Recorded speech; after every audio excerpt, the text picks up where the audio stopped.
नमस्कार दोस्तों, स्वागत है आप सबका जैन इन्वेस्टर्स यूट्यूब चैनल में।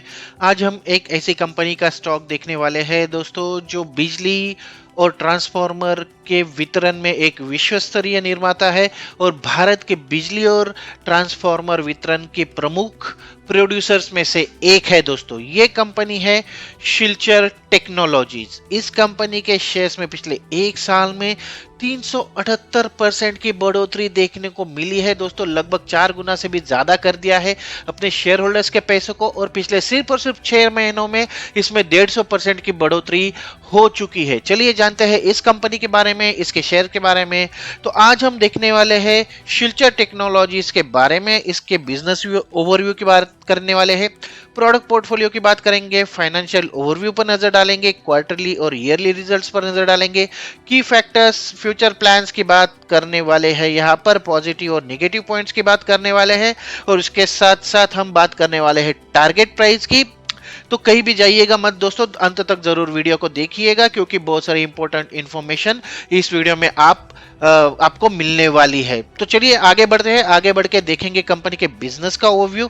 अगर देखें तो Shilchar technologies electronics and telecom और पावर एंड डिस्ट्रीब्यूशन ट्रांसफार्मर बनाने के कारोबार में लगी हुई एक कंपनी है दोस्तों। इसकी स्थापना 1990 में आर कोर ट्रांसफार्मर बनाने के लिए की गई थी।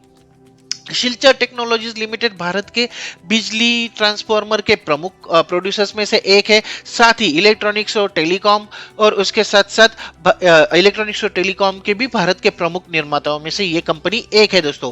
कंपनी में सालाना 4000 MVA के तक के ट्रांसफार्मर बनाए जा सकते हैं। ये इसकी मैन्युफैक्चरिंग कैपेसिटी है। अप्रैल 2020 में अत्याधुनिक विनिर्माण सुविधा के चालू होने के साथ साथ company 50 MVA 50 MVA 132 kV work तक के ट्रांसफार्मर का निर्माण कर सकती है। कंपनी ने हाल ही में फेराइट ट्रांसफार्मर के निर्माण में भी कदम रखा है और बिजली और वितरण ट्रांसफार्मर की एक ग्लोबल लेवल पर एक बड़ी निर्माता बनके ये कंपनी उभरी है दोस्तों। अगर कंपनी के प्रेजेंस की बात करें तो कंपनी की ग्लोबली काफी ज्यादा पहचान है, काफी ज्यादा फुटप्रिंट्स है।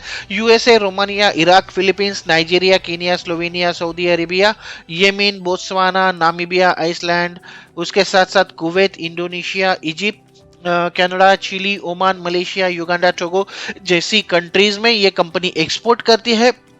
अगर देखें तो ऑलमोस्ट सारे कॉन्टिनेंट्स में इसकी उपस्थिति है, एशिया से लेकर अफ्रीका से लेकर south America, north America, Europe, और उसके साथ साथ कनाडा के साइड में भी इसकी जो है उपस्थिति है दोस्तों। अगर रशिया और चाइना छोड़ दे और ऑस्ट्रेलिया का अगर एक एरिया छोड़ दे तो बाकी ऑल ओवर वर्ल्ड में इसका प्रेजेंस है। आगे बढ़ेंगे, आगे बढ़ के इसके मैन्युफैक्चरिंग कैपेसिटीज की बात कर लेंगे। जैसा कि मैंने पहले भी बताया दोस्तों, शिल्चर टेक्नोलॉजीज के ट्रांसफार्मर की एक अलग श्रेणी के निर्माण के लिए एक ही स्थान पर 3 विनिर्माण सुविधाएं यानी कि 3 मैन्युफैक्चरिंग प्लांट्स है, और इसकी क्षमता जो है वो सालाना 4000 MVA के ट्रांसफार्मर की है दोस्तों। इसके साथ साथ इसके प्रोडक्ट पोर्टफोलियो की अगर बात करें जल्दी से, तो प्रोडक्ट पोर्टफोलियो काफी बड़ा है, काफी प्रोडक्ट रेंज अवेलेबल है इनके पास।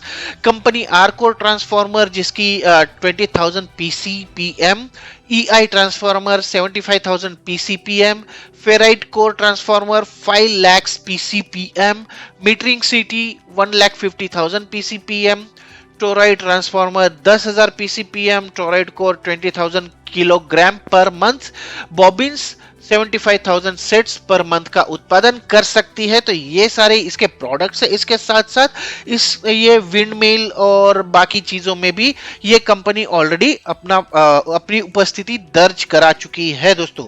अगर देखेंगे कि ये जो कंपनी है ये किन किन सेगमेंट को कैटर करती है, यानी कि इसकी टारगेट इंडस्ट्रीज कौन कौन सी है, तो इसमें प्राइवेट यूटिलिटी कंपनीज है, renewable energy, solar, wind, hydel है, cement, sugar, steel and hydrocarbon industries है, लार्ज स्केल EPC कॉन्ट्रैक्टर्स है, कॉरपोरेट क्लाइंट्स भी है और पावर प्लांट डेवलपर्स भी है।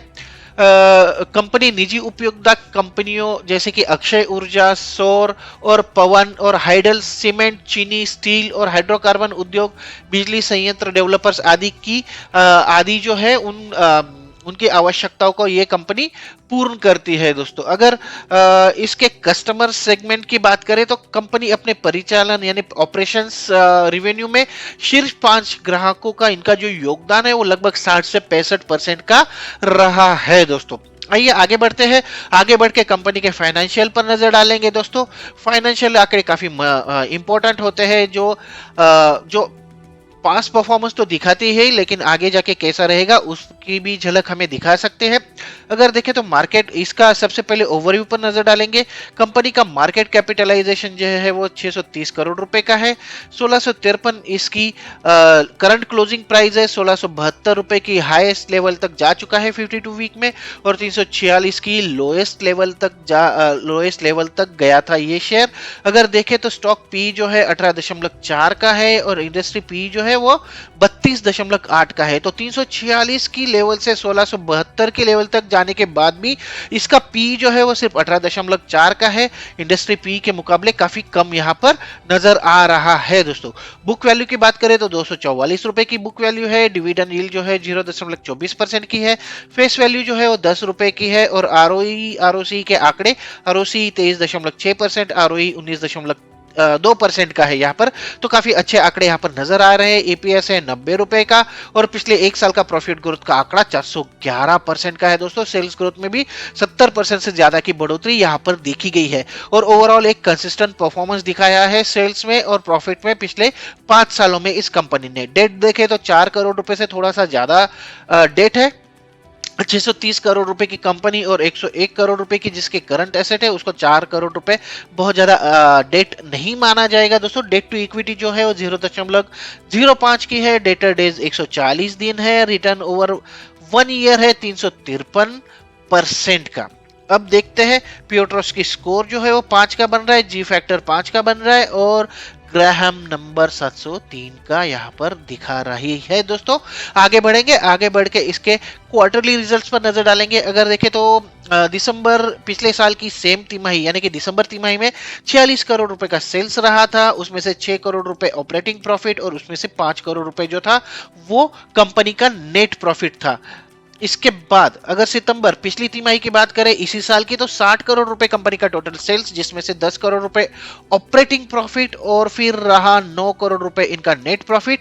और पिछली तिमाही जो दिसंबर की तिमाही समाप्त हुई थी उसमें 68 करोड़ रुपए का टोटल सेल्स, 15 करोड़ रुपए का ऑपरेटिंग प्रॉफिट, और 12 करोड़ रुपए का कंपनी का टोटल नेट प्रॉफिट रहा था। एक पॉइंट यहां पर मैं फिर से हाईलाइट करूंगा दोस्तों कि 13%, 16%, 17% और अब 22% कंपनी का ऑपरेटिंग प्रॉफिट जो है वो लगातार बढ़ता हुआ, परसेंटेज में भी यहां पर बढ़ता हुआ देखा गया है दोस्तों। आगे बढ़ेंगे।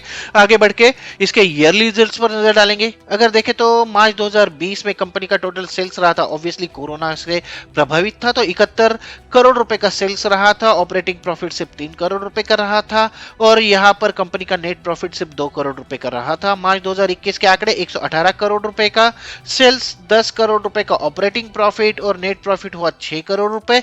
इसके बाद 180 करोड़ रुपए का पिछली वित्त वर्ष में यानी कि 2022 में इसको सेल्स रहा, इसका रेवेन्यू रहा। उसमें से 19 करोड़ रुपए कंपनी का ऑपरेटिंग प्रॉफिट रहा, और 14 करोड़ रुपए कंपनी का नेट प्रॉफिट रहा। तो यहां पर फिर से मैं ये साल छोड़ रहा हूं दोस्तों, ये प्री कोरोना लेवल है, लेकिन यहां पर 4% का ऑपरेटिंग प्रॉफिट, 8% का ऑपरेटिंग प्रॉफिट, और 11% का operating profit. Again operating profit में यहां पर सुधार देखने को मिल रहा है। और अगर अभी ऑलमोस्ट साल खत्म हो गया दोस्तों, तो 251 करोड़ रुपए का कंपनी का इस साल में, आगे जो आने वाले आंकड़े हैं उसकी एक झलक यहां पर है। तो 251 करोड़ रुपए का कंपनी का टोटल सेल्स देखा जा सकता है, जिसमें से 42 करोड़ रुपए जो है वो कंपनी का ऑपरेटिंग प्रॉफिट रह सकता है। 17% की इस ऑपरेटिंग प्रॉफिट मार्जिन जो है वो 17% का है, और 34 करोड़ जो है कंपनी का नेट प्रॉफिट रह सकता है दोस्तों। तो काफी अच्छे आंकड़े आने की उम्मीद यहां पर जताई जा रही है अगली तिमाही में। आगे बढ़ेंगे। आगे बढ़ के कंपनी के रेवेन्यू ब्रेकअप पर जरूर नजर डालेंगे दोस्तों। अगर देखें तो कंपनी के जो प्रोडक्ट्स हैं उनको बेचने के बाद कंपनी को 98% का रेवेन्यू जनरेट होता है, और अन्य आय, अदर इनकम जो है वो कंपनी का वो 2% का रेवेन्यू जनरेट करता है। साथ ही भारत में इसकी 70% की रेवेन्यू जनरेशन कैपेसिटी है, और आउट ऑफ इंडिया ये 30% का रेवेन्यू जनरेट करती है दोस्तों कंपनी। इसके बाद शेयर होल्डिंग पैटर्न की बात करें तो प्रमोटर्स के पास 65.84% के शेयर अभी भी है, पब्लिक के पास पास 31.70% के इसके शेयर्स है, डोमेस्टिक इन्वेस्टर्स के पास 0.52% और फॉरेन इन्वेस्टर्स के पास 1.94% के यहाँ पर शेयर्स है दोस्तों। अगर देखें तो ये कंसिस्टेंटली ऑलमोस्ट सेम आंकड़े यहाँ पर है पिछले 1-1.5 साल से।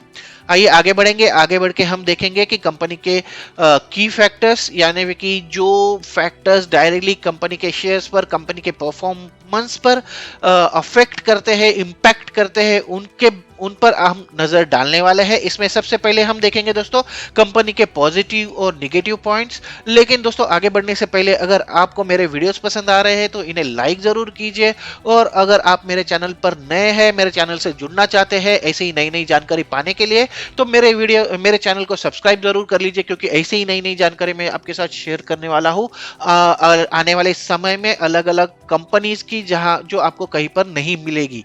तो आइए मुड़ते हैं वीडियो के और कंपनी के पॉजिटिव पॉइंट्स पर नजर डालेंगे। सबसे पहले कंपनी लगभग कर्ज मुक्त है। जैसे कि मैंने बताया कि सिर्फ 4 करोड़ का कर्जा है कंपनी पर, और कंपनी का असेट और कंपनी की जो मार्केट वैल्यू है वो काफी ज्यादा है, तो उसके हिसाब से कंपनी लगभग कर्ज मुक्त है। कंपनी ने अपना कर्जा जो है वो काफी कम कर दिया है। इसके बाद अगर अगला पॉइंट देखें तो अगेन मैंने पहले ही हाईलाइट किया दोस्तों, कंपनी को ये तिमाही जो है उसमें काफी अच्छे रिजल्ट्स आने की उम्मीद है, क्योंकि जैसा कि हमने देखा कि पिछले 2022 के मुकाबले 2023 के जो 9 महीने 12 महीने के रिजल्ट्स है वो काफी अच्छे रहे हैं। तो हो सकता है कि आने वाले समय में भी जो मार्च के आंकड़े हैं वो काफी शानदार रहे, तो ये जो शेयर है वो उछल सकता है। आइए निगेटिव पॉइंट्स पर भी नजर डाल ले।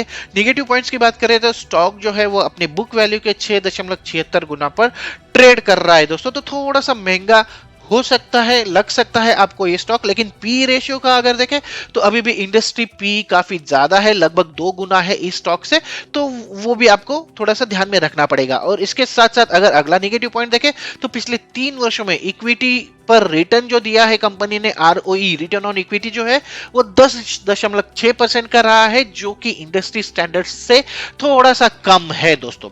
चलिए आगे बढ़ेंगे, आगे बढ़ के हम इसके एक्सपेंशन प्लान्स पर नजर डालेंगे दोस्तों।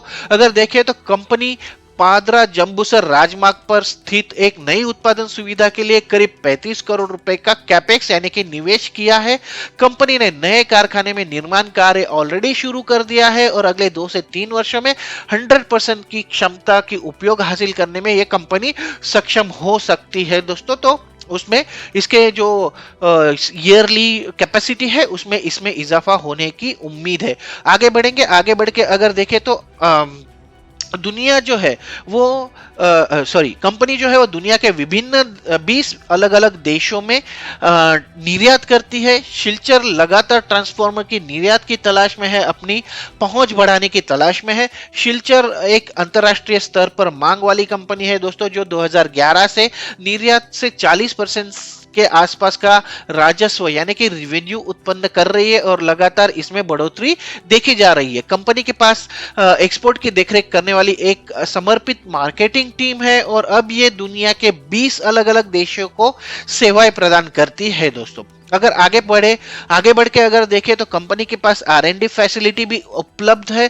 कंपनी ने पिछले वित्त वर्ष में R&D पर अपने कुल कारोबार का 0.43% खर्च किया है। ये उत्पादन प्रक्रिया के विभिन्न चरणों में परीक्षण सुविधाएं स्थापित करने में निवेश कर रहा है, और साथ ही साथ ये अनुसंधान यानी कि R&D के लिए अत्याधुनिक सुविधाओं की स्थापना की प्रक्रिया में है, उस पर भी इसका काम चल रहा है, जो कि एक काफी पॉजिटिव न्यूज यहाँ पर हमें नजर आ रही है दोस्तों। चलिए आगे बढ़ के इसके टारगेट प्राइस के बारे में बात करेंगे। अगर टारगेट प्राइस की बात करें तो उससे पहले हमें कंपनी का पास्ट परफॉर्मेंस देखना होगा, जो कि हमने देखा है दोस्तों। अगर देखें तो कंपनी का पास्ट परफॉर्मेंस काफी शानदार रहा है। बीते 1 साल में इसने लगभग 378% का शानदार रिटर्न दिया है, और इस कंपनी के शेयर में थोड़ा सा करेक्शन देखा जा सकता है, ऐसा हमारा अनुमान है दोस्तों, क्योंकि बहुत ज्यादा बढ़ चुका है ये शेयर। लेकिन हालांकि इस शेयर में कोरोना के बाद से ही जबरदस्त उछाल देखने को मिला है। कोरोना के समय ये शेयर लगभग 80 के लेवल तक नीचे जा चुका है दोस्तों, और 80 के लेवल से उठकर पिछले 3 सालों में ये 1950% की बढ़ोतरी दर्ज कर चुका है, यानी कि अपने शेयर होल्डर्स के पैसों को लगभग 21 गुना कर चुका है दोस्तों। इसके बाद ये जो आंकड़े हैं काफी शानदार रहे हैं दोस्तों। अगर टारगेट प्राइस की बात करें उससे पहले ये भी बता दूं कि इस कंपनी का परफॉर्मेंस जो है, इसके जो प्लान्स है, इसके फ्यूचर प्लान्स है, काफी एग्रेसिव नजर आ रहे हैं और फाइनेंशियल आंकड़ों में इसकी झलक काफी देखी जा रही है दोस्तों। और कंपनी का रिवेन्यू है वो रिवेन्यू और प्रॉफिट के आंकड़ों में काफी अच्छी बढ़ोतरी यहाँ पर देखने को मिल रही है। टारगेट प्राइस अगर देखें तो अगले एक साल में ये कम से कम 30 से 40% का रिटर्न जरूर दे सकता है दोस्तों, और ये 2200 से 2300 की लेवल छू सकता है, ऐसा हमारा अनुमान है।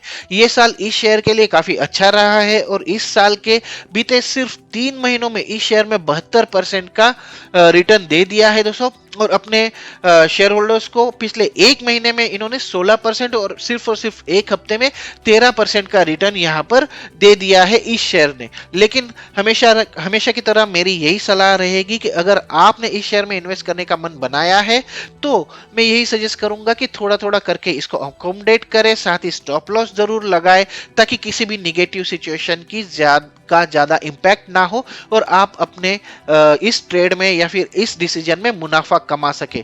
तो ये था दोस्तों शिलचर टेक्नोलॉजीज लिमिटेड कंपनी के शेयर का फुल एनालिसिस। अगर आपके मन में इस स्टॉक को लेकर कोई भी सवाल है तो आप कमेंट बॉक्स में बताइए, मैं जरूर आपके सवालों के जवाब देने की कोशिश करूंगा।